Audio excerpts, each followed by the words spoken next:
This is Robin Jones Music with part one of an online lesson on mastering the Irish Bouzouki fretboard. If you enjoyed this lesson, please like and subscribe. You can also head over to my website, robinjonesmusic.com, for some more Irish Bouzouki resources. With that being said, let's get into today's lesson.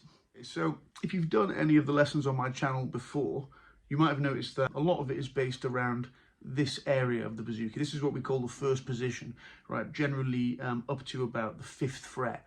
Okay, so a lot of the tunes we play will tend to be in this area. A lot of the chords you first learn will tend to be in this area as well. But obviously there are times where you want to go further up the neck, and maybe here, and maybe even all the way up here. Okay, so we're going to start with the G major scale. You might have heard me talk about this before. We're going to play it first just in the first position.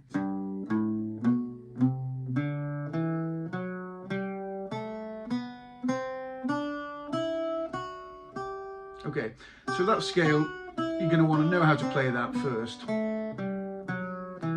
Okay, assuming you know how to play that G major scale in 2 octaves, let's just make sure we know the names of all the notes. G, A, B, C, D, E, F sharp, and then back to G. Okay, then it goes again. G, A, B, C, D, E, F sharp, G. Okay, let's name them backwards, harder. G, F sharp, E, D, C, B, A, G, F sharp, E, D, C, B, A, G. Okay, that's the starting point. You've got to be able to do that before we start navigating further up the neck. Okay, so what we just did there was play G major scale 2 octaves in the first position. So we played it in kind of like a horizontal way, didn't we? Like moving from string to string. What I want to think about now is playing it in a vertical way. Okay, so what do I mean by that? So let's try and play the whole scale just on the G string. It's going to look like this. Okay, we're going to start moving up the neck now, all the way to 12th fret. Okay, that is a G major scale on 1 string. Okay, let's repeat that and try and name the notes like we did before. G, A, B, C, D, E, F sharp, G. Okay, you might have noticed that, this business of scooting up the little finger is a little bit awkward, not quite ideal. Don't worry, we're going to do something about that in a minute, but for now, that's good. So you've got a vertical scale now. It's good to see the scale in that way because it teaches you, more about the intervals between the notes, right? It's quite easy to see how that scale is structured when you view it just on 1 string. It becomes a bit more like a piano. Okay, so once you've reached up here, this 12th fret, this G, you then get a continuation of the scale in a higher position, which looks like this. Horizontal playing again now. Let's think about the names of the notes. G, A, B, C, D, E, F sharp, G. Okay, try that coming down as well. G, F sharp, E, D, C, B, A, G. Okay, from this point, you come all the way back down again. G, F sharp vertically, E, D. Then you can navigate down with first finger, C, B, A, G. Okay, so now you've got this sequence which goes right from the bottom G, vertically up to your 12th fret, and then continues horizontally to 10th fret A. Now, if you can force yourself to name the notes as you do this, I know it's a bit laborious, but G, A, B, C, D, E, F sharp, G, A, B, C, D, E, F sharp, G. If you can do that, very soon you're going to know that this 10th fret of the A string is a G. And that becomes part of your knowledge base then, You might want to use that in a tune. You're also going to get to know that this 10th fret of the D string is a C. That becomes useful. Might lead you to some alternate C chords up the neck.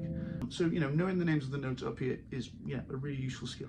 Okay, so I mentioned earlier that this business of navigating up with little finger like that, hopping up, isn't ideal really. In the heat of the moment, in a tune or in a piece of music, you don't really want to be doing that many repositions.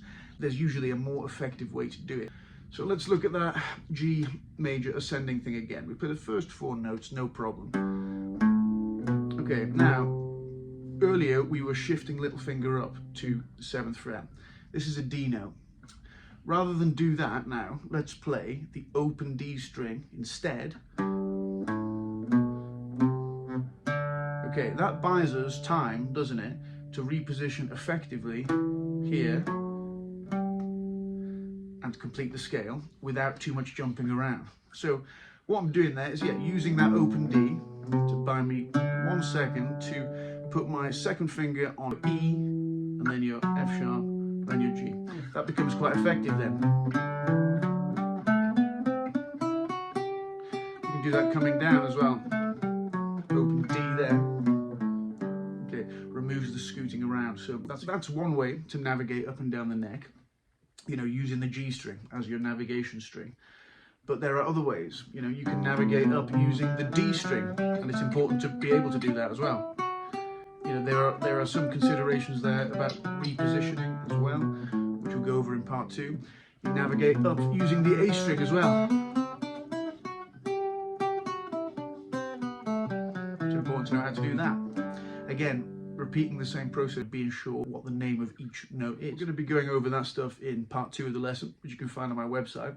The other thing that we're going to be going over in part 2 is using some different scales. So today we've just talked about the major scale, but in part 2 we're going to be looking at how to play the major pentatonic scale, for example, right up the neck, using all this as an opportunity for, you know, learning the names of notes. Again, thinking about the techniques of repositioning. We're going to be looking at minor scales. Again, you know, focusing on the names of notes, gaining knowledge every time we do these things. We're going to be looking at minor pentatonics, maybe my favorite.